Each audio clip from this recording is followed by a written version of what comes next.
Hi guys, if you want to become a US president, you need to be convinced in sexual assaults.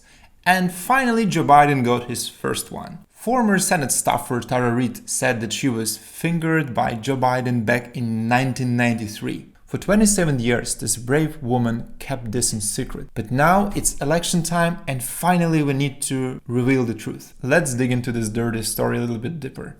First of all, let's look at Tara's Twitter account. Here it says she's a survivor, domestic violence advocate, and human rights activist. She looks like a professional activist, and it's kind of strange that it took her such a long time to reveal the truth. And the most important, she is actor, writer, and a poet.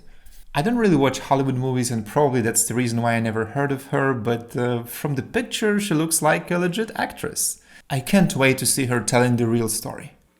Telling us about how you came to decide at this point that it was important for you to tell your story. She doesn't look like a person from the Twitter profile picture. Oh, maybe it was 27 years ago. I actually tried to tell the story to some extent in 1993 in the sense that I wanted to talk about it, but I was too afraid. My mother had encouraged me to file a police report, and I did not, and I should have. So I filed a sexual harassment claim, or just I filled out a paper and then did not hear back. Well, it's like, imagine you've seen a murder and then you say like, okay, this is too scary. I don't want to report the murder to police, but I still feel kind of guilty that I'm not reporting anything. So maybe I report a robbery because I've seen a phone was stolen from that person. Is that kind of a logic she's trying to push? Can you give us the circumstances, how you ended up, what was the day, how you ended up alone with Joe Biden? Explain what happened that day. I was approached by my supervisor. She handed me a gym bag and said, hurry, Joe wants this. I like that phrase, Joe wants you. But anyway, Tara is trying to tell this story with lots of details, so it might sound a little bit more legit. And she even remembered the coldness of the wall. I was up against the wall, and I remember the coldness of the wall, and I remember his hands underneath my blouse and underneath my skirt, and his fingers penetrating me as he was trying to kiss me, and I was pulling away. And he pulled back and he said, come on, man, I heard you liked me. She's probably a great actress, but why would anyone put his fingers inside without even kissing? And then when he finally kissed her and she rejected this, he decided to stop. That sounds a bit suspicious, but maybe it's true, who knows? Just a couple of moments later in this interview, she was telling that she was sitting on the stairs and thinking about this accident. Knowing that I had made him angry and that my career was probably over. And I didn't comply.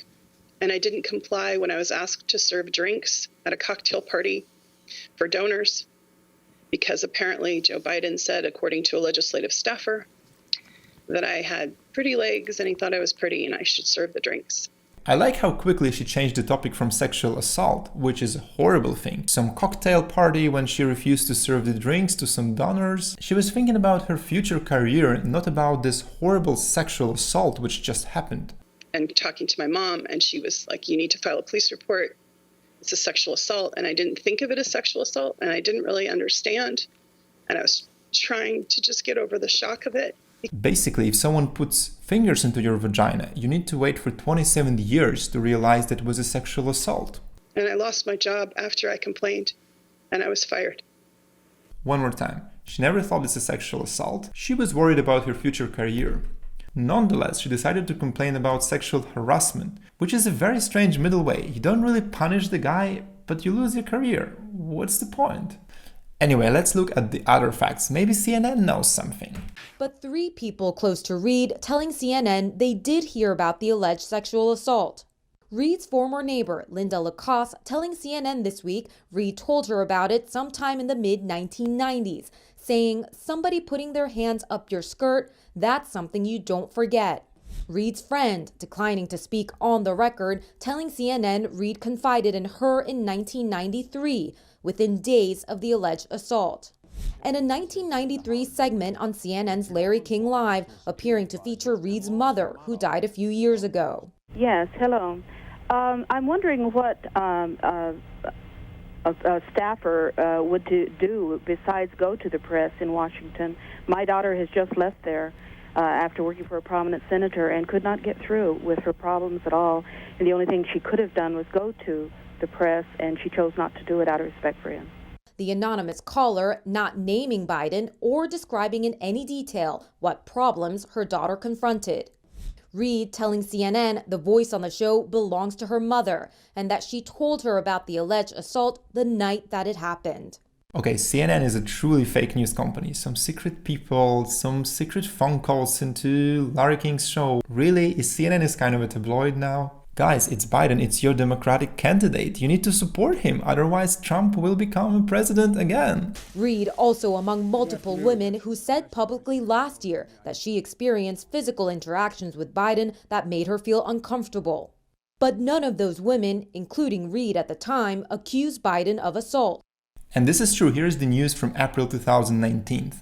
Tara is being called here a Nevada County woman. Let's read it quickly. Here is the story about this cocktail party. Now we kind of know why she needs to mention this in her recent interview to make this some kind of continuity of the story. Next things, there are some disturbing facts which she decided not to mention on her recent interviews. He used to put his hand on my shoulder and run his finger up my neck. Nothing about sexual assault, nothing about fingers in her vagina. That's very strange. Another strange thing, that in this article Tara didn't mention that she got fired. Instead, she was suggesting that she got some kind of a hostile environment and she had to resign by herself, which is another mismatch. That was a year ago. Anything recent? Here is her Medium post from January 9th this year. So it's pretty recent, right? Let's see what we can read there. I'm one of the vanished by the powerful man, blah blah blah. Basically, she wants to tell us two stories. One is about her father who was abused her physically and emotionally. It's probably not so interesting story. And the second story obviously is about Joe Biden. I reported Joe Biden's sexual harassment of me, serving drink for the male donors as suggested, advanced my career. Nothing about sexual assault, nothing about fingers in her vagina. It's very strange.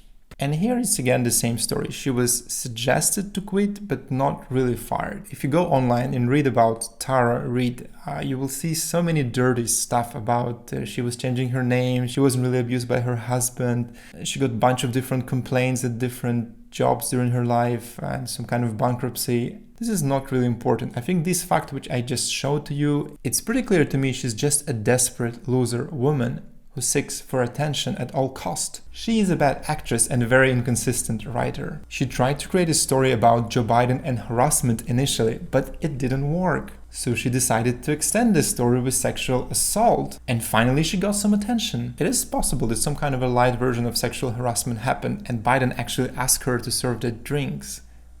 But nothing more. Why did she decide to play this dirty game during the presidential race? Although it's possible that she was getting paid for this, I would rather assume she just wanted to become famous at all costs, and that's a right moment. What about Joe Biden? Let Uncle Joe speak. Did you sexually assault Tara Reade? No, it is not true. I'm saying unequivocally, it never happened. And it didn't. It never happened. Great, I trust this man. Why do you think she's doing this? I'm not going to question her motive. I'm not going to get into that at all. I don't know why she's saying this. I don't know why after 27 years, all of a sudden this gets raised. I don't understand it. Where is that strong Uncle Joe we all know? You really can't understand that? Why is it real for Dr. Ford, but not for Tara Reade? Because the facts are, look, I'm not suggesting she had no right to come forward. And I'm not saying any woman, they should come forward. They should be heard. And then it should be investigated. This is really sad. We all know that the real Joe Biden wants to say, probably I'll sue her because it would be fun. I'd like to take some money out of her fat ass pockets. But he can't say that because Dem Party told him, you know, we have a Me Too movement, we invested so much money in that brand, you cannot trash it. Since you're our presidential candidate puppet now, please tell only nice words about Tara. Basically, it's such a self-humiliation story. Democrats and Republicans, they all know that these allegations are probably fake, and this woman sounds really funny and inconsistent. If you're a Joe Biden, you cannot call things by their name. You have to be politically correct. And you have to tell everyone, every woman should be heard. Sorry guys, Biden is no longer capable to speak without speechwriters. This whole story is not about another sexual assault. It's about to show us that the Democratic Party choose a very wrong guy. Thanks for watching. Don't forget to like and subscribe. Bye.